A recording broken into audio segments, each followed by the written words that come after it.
Modern Beijing is divided into two sections, the Chinese city and the Tartar city, which is surrounded by a great wall built long ago to resist the attacks of barbarian hordes seeking to invade the ancient capital.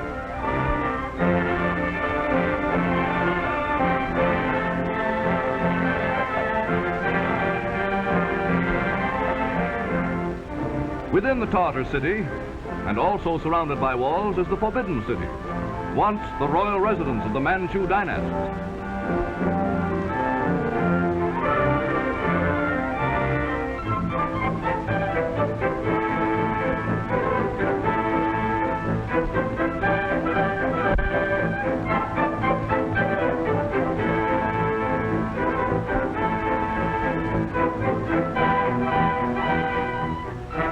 The Chinese of Beijing are today hospitable and friendly.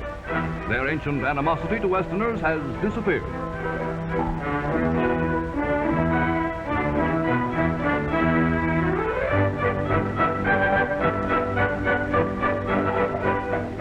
The American bluejacket visiting the city has much to see. Shops are filled with jade and other precious stones.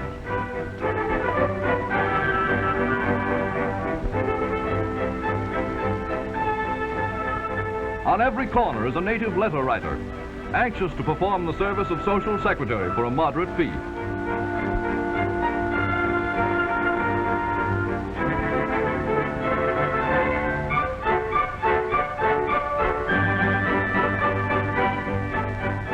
And on the outskirts of the city, we find the gambling house, where China's great game of fan-tan is played for high stakes.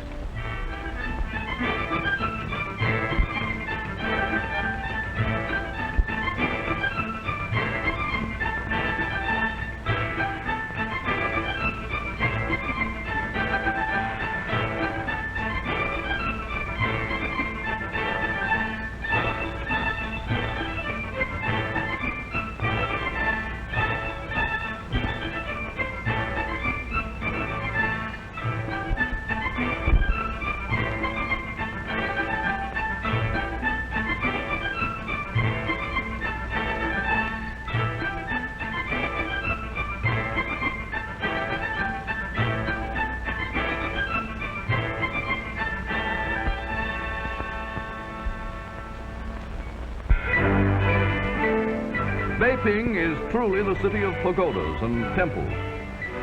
Most famous, perhaps, is the Jade Fountain Pagoda in the Western Hills.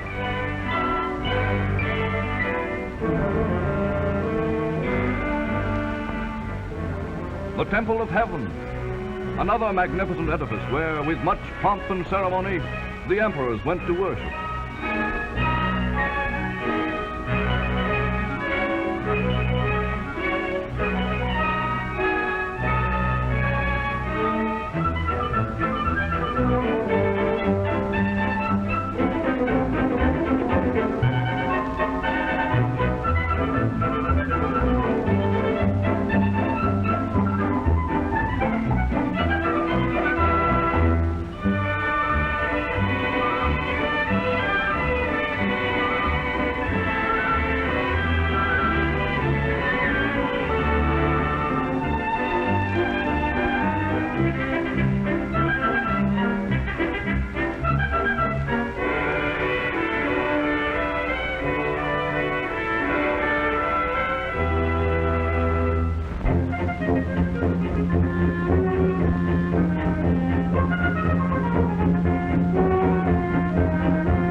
Many of these buildings suffer from lack of care, but enough is left to impress the visitor with the glory that was once Beijing.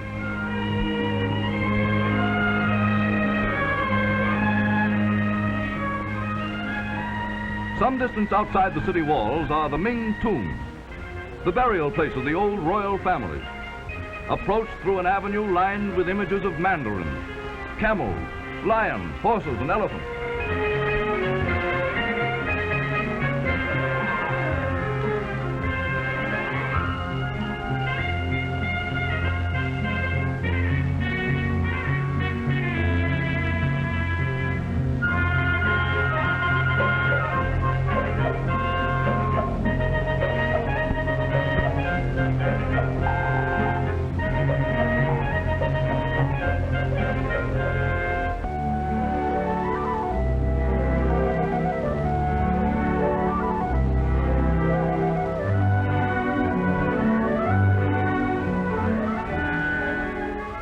The high spot of a visit to Beijing is a trip to the beautiful summer palace built by the Emperor H.I.C. In the extensive palace grounds, the emperor commanded that a lake, large enough to be called an ocean, be constructed for him. Armies of coolies worked for years until, at last, it was completed. He then commanded that a marble ship be built. Though they tried their oriental best, not all the experts in China could make it float. It became a tea garden for the emperor, and from its decks, the Son of Heaven viewed his man-made ocean.